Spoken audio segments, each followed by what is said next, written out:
I drove 4 hours for my nephew's baptism. When I arrived, my sister was waiting. She stepped in front of me and said, "Let's not cause a scene. It's better if you leave." I just handed her the gift envelope silently, turned around, and left. 10 minutes later, she opened it empty. A note inside read, "Check your joint account." The screaming started before I even left the parking lot. I drove 4 hours thinking I was going to be one of the most important guests there, not because I needed the attention. Honestly, I hate that kind of spotlight, but because I earned it. Gina wouldn't have gotten through the last year without me. When the mortgage company started calling, who wired back? Doll, $3,000 the same day. When her husband lost his job and their utilities got shut off for 3 days, who paid to turn the lights and heat back on? When she had that hospital bill that she swore insurance would cover, who handled it? Me. Every time. So, yeah, I thought I'd be welcomed with a smile. Maybe even a thank you. It was her son's baptism, and I showed up looking like I belonged in the front pew next to the godparentants.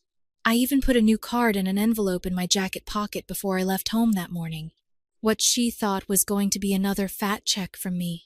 The church was huge, shiny, and packed. I pulled into the lot just before the ceremony started, parked away from the crowd, and stepped out of the car, straightening my tie. Gina was already outside.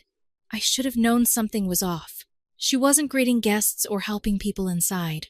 She was just standing there, arms crossed, looking straight at me like she'd been waiting. She walked up like she was on a schedule. No smile. No hey, I'm glad you came. She just said it flat, like she'd been rehearsing it. Let's not cause a scene. It's better if you leave. I stared at her for a second, thinking maybe I misheard, that maybe she was going to follow it up with a joke or say someone inside had CO or something ridiculous. But no, she stood there like a bouncer outside a club I didn't belong to. I didn't argue. I just reached into my jacket, pulled out the envelope, and handed it to her. Then I turned around and walked back to the car without saying a single word. She probably thought I was sulking. Like I'd sit there and mope about not being allowed in. Truth was, I didn't care about the event anymore. I cared about what came next. I sat in my car, engine off, staring straight ahead at nothing. There were people laughing somewhere behind me, walking toward the entrance. I wasn't even listening. I was thinking about how long it took me to wake up to all of it. How long I'd let Gina play this game with our family. She used me again and again, and our parents backed her every time. 10 minutes later, I heard the side door slam open. She came flying out, heels clicking, holding the envelope like it had burned her hands. She was shouting into her phone, pacing furious. I knew exactly what she'd seen. Inside the envelope was no check. Just a plain piece of paper that said, "Check your joint account." The one we've been using as a buffer for emergencies. The one I funded. And she drained. That morning, I'd moved every cent into a private account, set up a new savings, changed passwords, locked her out completely. She had finally hit the limit. She was still yelling into her phone when my dad's truck pulled in. That made me laugh quietly. She called him the second she read that note. They were about to circle me like vultures, and I knew it. But I wasn't going to move. I wanted them to come. I wanted them to look me in the face and try the same guilt trips and manipulations I'd been swallowing since I was a teenager. I sat there calm as ever while the chaos rolled in. They had no idea what kind of day I had planned for them. My dad pulled up like he owned the place, tires screeching a bit as he braked too fast. His old Chevy was half over the parking lines, engine still running. I watched him from the car, arms crossed, window half cracked. I didn't flinch. Mom stepped out on the passenger side, already pointing toward me like she was part of a search team. Gina waved them over dramatically, yelling something I couldn't hear but didn't need to. Her whole posture said victim. From where I sat, it was almost funny. They marched up to my car together, my dad in the lead. Gina 2 steps behind, like this was some courtroom drama, and he was her legal defense. Dad leaned in, voice low, like he didn't want to cause a scene, which was ironic coming from the family that practically thrived on them. You're really going to pull this stunt today, on your nephew's baptism? I didn't respond right away, just looked at all three of them. Mom's arms were folded. Gina was fake crying, and Dad looked like he was waiting for me to explain why the sky was blue. I said calmly, I handed her an envelope at a family event. Isn't that what people do at baptisms? Mom snapped. Don't be a smartass, Mike. You emptied the joint account. Gina has bills due. She said she was counting on that money to pay the mortgage this week. What were you thinking? I kept my eyes on Gina. She didn't say a word, just stood there, lips tight, like she couldn't believe this was happening. The funny part was, she actually could believe it. That's why she ran outside 10 minutes after opening the envelope. She knew exactly why I did it. What she didn't expect was that I'd go through with it. I let the silence stretch a bit longer before I reached into the glove compartment, pulled out a folded piece of paper, and held it up just long enough for them to see the bold numbers. 4000美元. The real check. I never shredded it. I brought it with me. You were going to give her that? My mom looked like I just waved a winning lottery ticket in her face. That was the plan. Yeah. If she hadn't told me to leave the second I showed up. Gina took a step forward. You seriously came all the way here to punish me? No. I came here to celebrate your son. I brought a gift. You told me to leave. So I left. And this? What? This is your revenge? She held up the envelope again like it was a weapon. Mom was nodding beside her, already shifting gears from outraged to disappointed. Mike, this is childish. You're putting money over family. That's when I realized I'd heard this script a dozen times before. Whenever Gina did something thoughtless, they circled the wagons. When I stepped back, I was the selfish one. When I didn't offer money fast enough, I was holding a grudge. They never asked how much I'd already given. Never once asked how it affected me. Gina crossed her arms. At least give me access back to the account, even if there's nothing in it now. Mom jumped on that quick. That's reasonable, Mike. You can't just freeze her out, completely. I looked at her. At all of them. I'll think about it. I shouldn't have said that. The moment it left my mouth, I knew I had made a mistake. Because in this family, I'll think about it wasn't a boundary. It was blood in the water. They were going to keep coming, and I was just getting started pulling back. They didn't leave after I said I'd think about it. That was their invitation to press harder, and they took it. The three of them stood there just off to the side of my car, whispering like teenagers in trouble. I rolled up my window halfway and turned the air on, letting them stand there and stew in their little circle.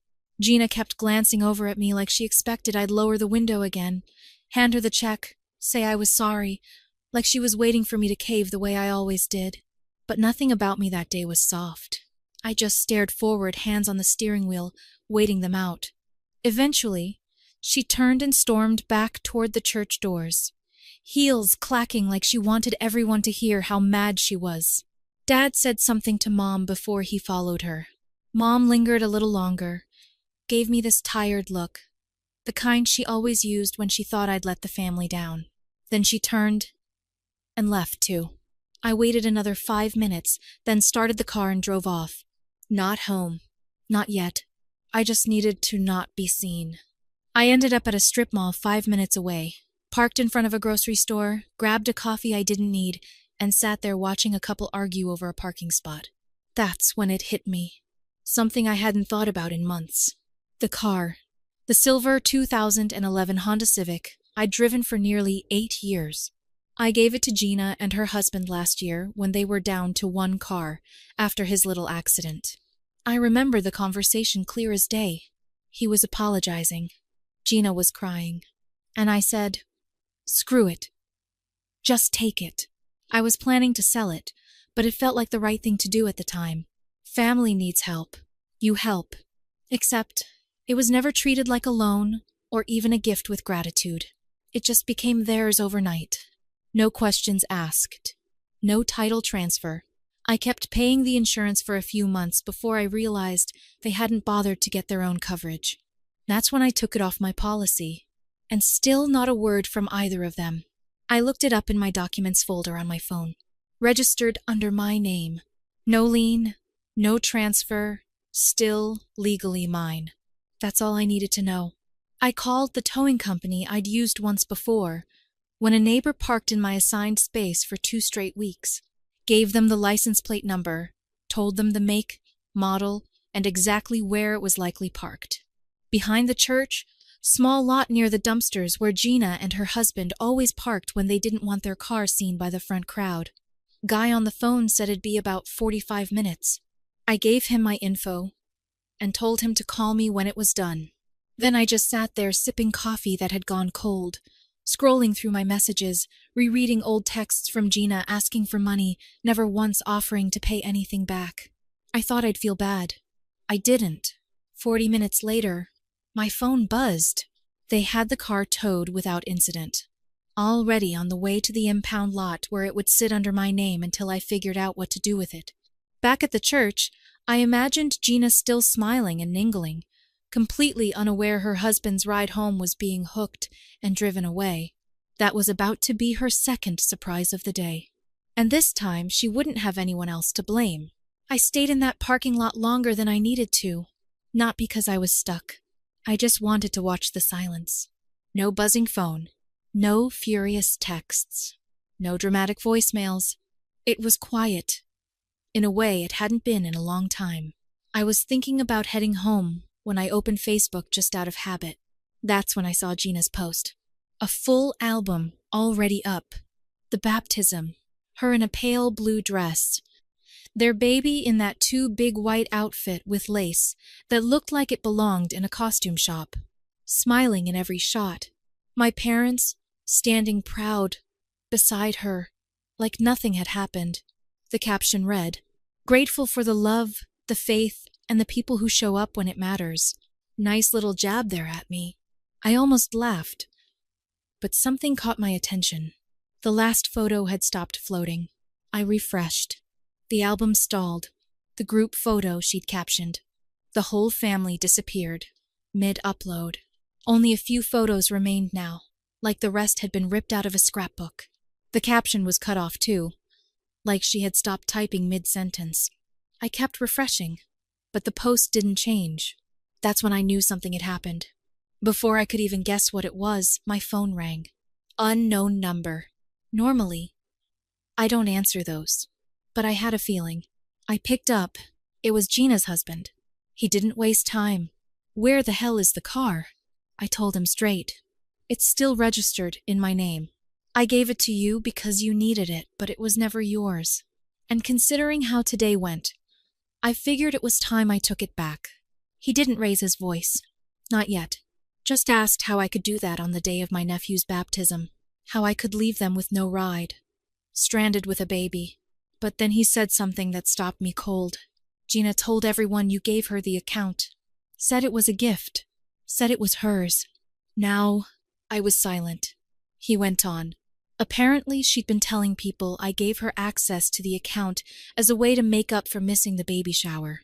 She said I set it up for her, that I wanted her to have something stable since I wasn't involved. My parents believed it. She'd been building that narrative for months.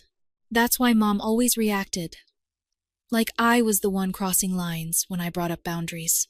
Why Dad told me I had no right to freeze her out. Gina had painted this whole picture of me as the distant brother trying to buy back guilt, and they all bought it. I hung up without saying another word. I drove straight to the bank. I sat down with a rep, showed my ID, and said I wanted the joint account closed immediately.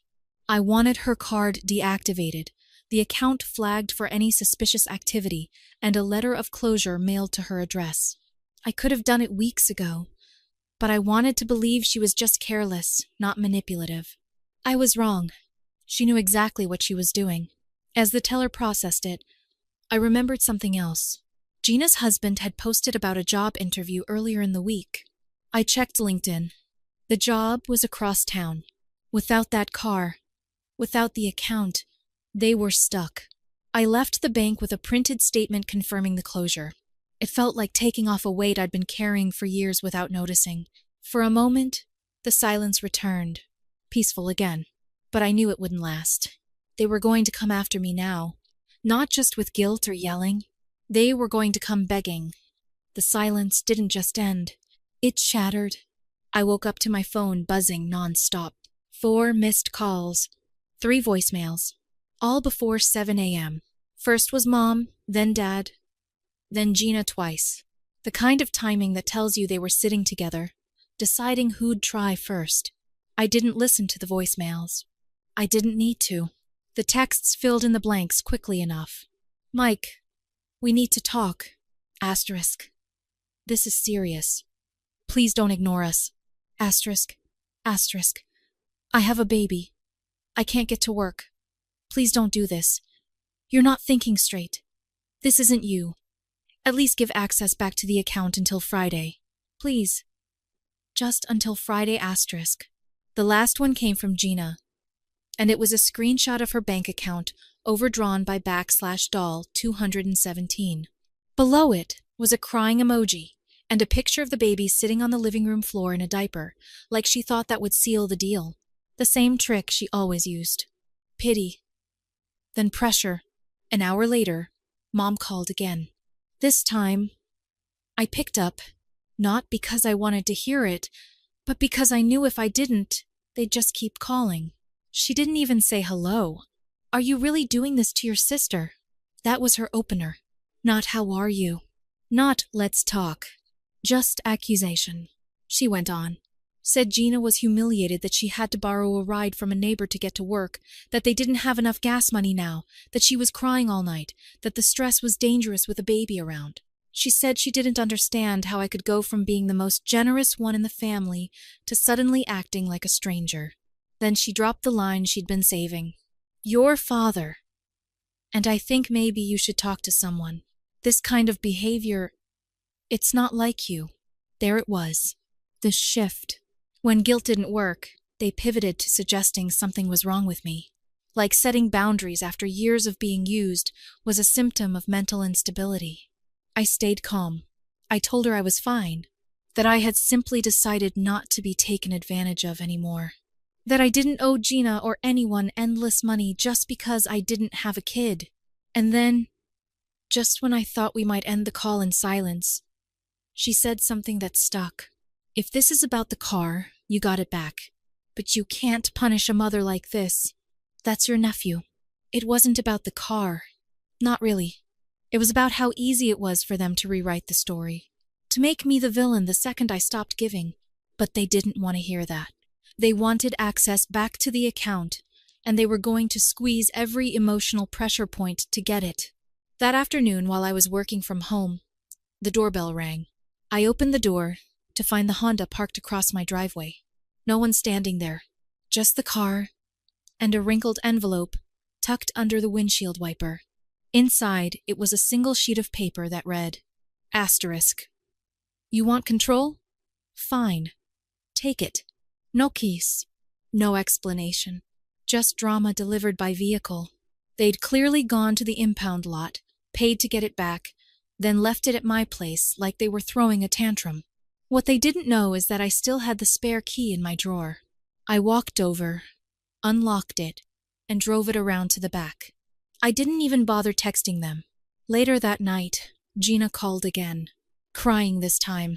Full meltdown mode. She said her job was on the line, that she couldn't afford to miss another shift, that everything was falling apart. She said the account was all she had left to get by this week. Just a few days. Just until Friday. Her voice broke like she was holding the baby in one arm and the phone in the other. I didn't yell. I didn't lecture. I just said, I'll think about it.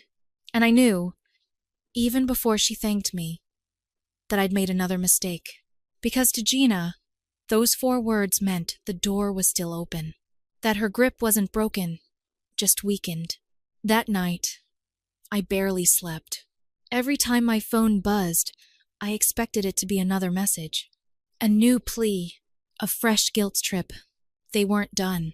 They were just warming up. I stared at the last message for over an hour before sending it. No edits. No backspaces. Just one line that had taken me years to arrive at. I've thought about it. The answer is no. I hit send, turned my phone face down on the table, and walked outside. I didn't need to see the reaction. I already knew it. There'd be shock first because Gina believed deep down that I'd never really pull away. Then anger. Then the same recycled guilt they always threw at me like a rope, assuming I'd grab it. But this time, I didn't. The strange thing was how quiet everything felt after that message. No immediate calls. No buzzing notifications. I thought maybe they'd finally accepted it. Maybe the silence was their answer.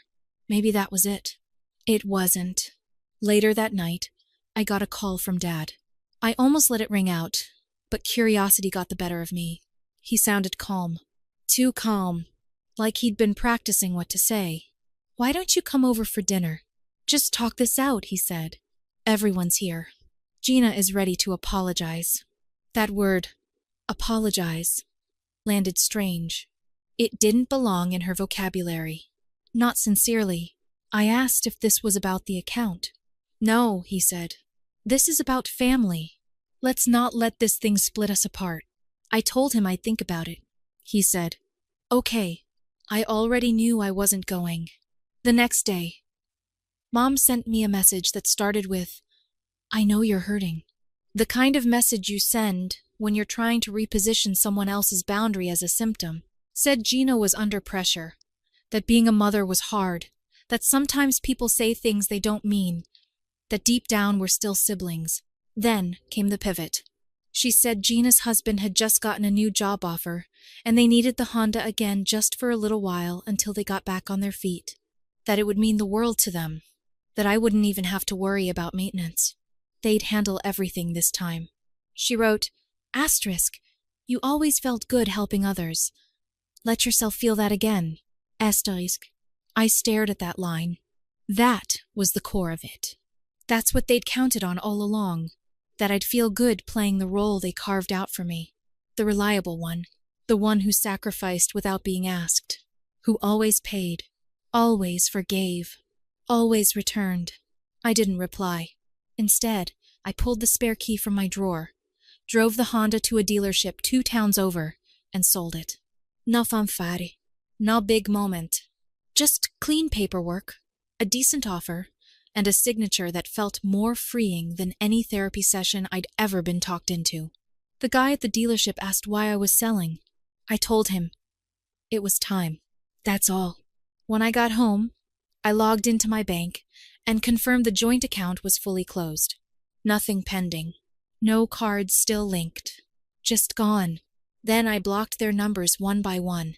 Mom, Dad, Gina. It felt extreme even as I did it. Like I was hitting some irreversible switch. But it wasn't a tantrum. It wasn't revenge. It was self-respect, 20 years late. They had crossed a line they didn't think existed, and now they were on the other side of it. I haven't heard from any of them since. No letters. No surprise visits. Nothing. I don't know what they're telling people.